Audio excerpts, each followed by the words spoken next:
I'm Rini Binerji with Brain Health Institute, working with Executive Chef Bobby Walsh from Club Evergreen, and we are going to make classic chicken paprika today, and Bobby is going to tell us what the ingredients are and how he's going to prepare the recipe. Hi there. We took about 1.5 pounds of 6 to 8 ounce chicken breasts that were already deboned. You can buy them in the store correctly like that. We have virgin olive oil. We have a 14.5 ounce can of diced tomatoes.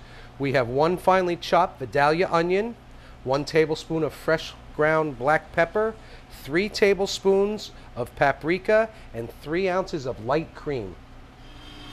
First we take our chicken breasts, 6 to 8 ounce chicken breasts, we cut them in half. We're going to season lightly with some ground black pepper, some sea salt, and some finely crushed paprika.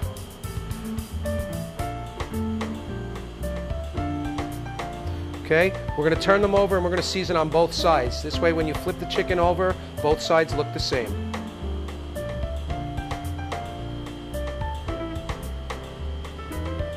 That's enough of our paprika. Can never have enough crushed ground black pepper. A little sea salt.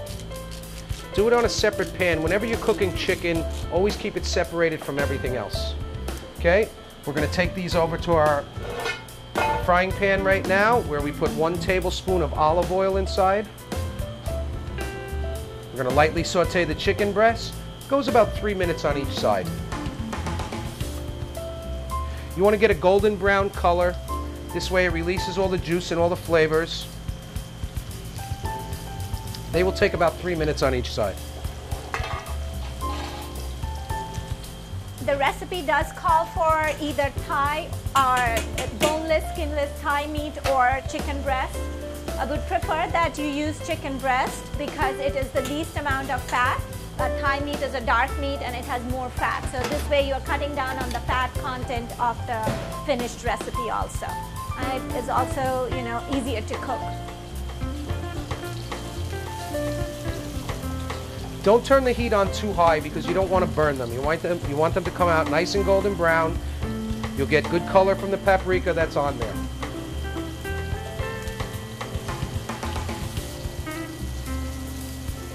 With this recipe, we can serve 2 to 4 people, depending on what side items that you add with it.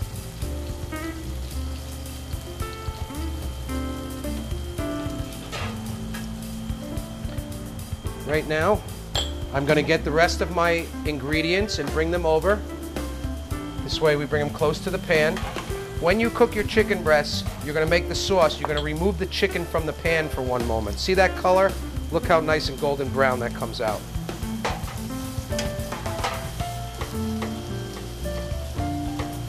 Now, we're going to cook the chicken for a moment, then we're going to take it off, we're going to make the sauce. The chicken will go back into the sauce and saute approximately another 8 to 10 minutes. If you're ever not sure, most people are never sure when chicken is cooked. Just to be on the safe side, you can always just take a little knife and cut it. You see any pink, it's not cooked. Chicken needs to be white. Very high incidences of salmonella, so always make sure that you do not use the same cutting board so there is no cross-contamination between the chicken and other vegetables or seasonings that you may use. So the chicken cutting board should always be separate, the knife should be separate and washed and cleaned and sanitized before you move on with your other ingredients. Fortunately, when we're cooking in a restaurant kitchen, we always have a couple of cutting boards, so I was able to cut the chicken on one and all my vegetables on another. But when you're at home, you need to wash before you cut vegetables. They look beautiful. They are, very nice. Very nice piece of chicken. We're going to take these out now. We're going to let them sit to the side. Okay.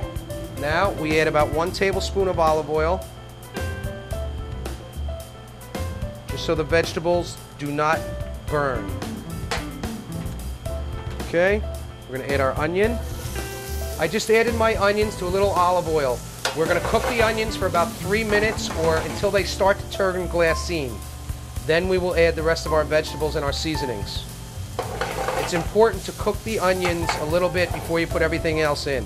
The tomatoes we're adding are halfway cooked already. We took them from the can, okay? So the onion, we want everything to be ready at the exact same time.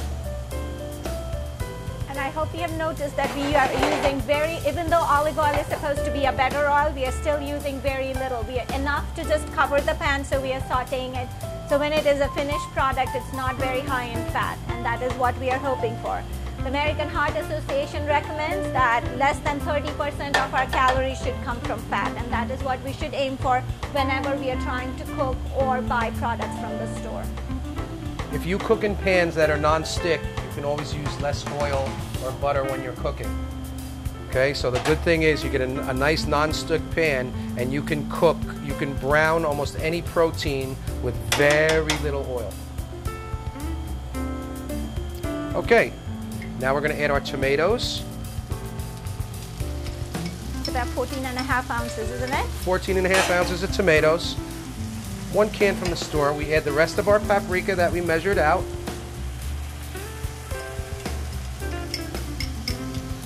Okay, now we're going to turn here, get our heavy cream. First, I would like to mix these together so they're married together correctly. I think the cream's at the end. Okay, now all the tomatoes, the onions, the paprika, everything blends together. What we did is we added our tomatoes to our onions and our saute pan, brought that to a boil, add your chicken breasts back to the pot.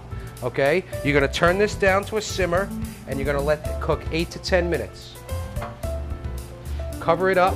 This way it cooks a little bit faster and all those good juices don't run away. The chicken looks wonderful, Bobby. Are you going to finish it off now? Yes, the chicken finished nicely. We're going to add our light cream right now and we're going to cook it an additional 2 to 3 minutes. Turn the fire up a little bit. The light cream, it will marry together with the tomatoes and we'll have a wonderful dish. I just want to make a point. As you can see, we are using as little oil as possible. We are using light cream. We want to keep the recipe as low fat as possible and still make it taste wonderful and keep it healthy.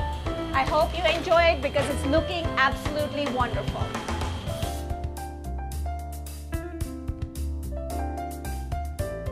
We are all done with our cooking. Here is our classic chicken paprika, looking delicious, and that's the quinoa salad, full of antioxidants and all kinds of healthy goodness. I hope all of you enjoy it at home and try the recipes and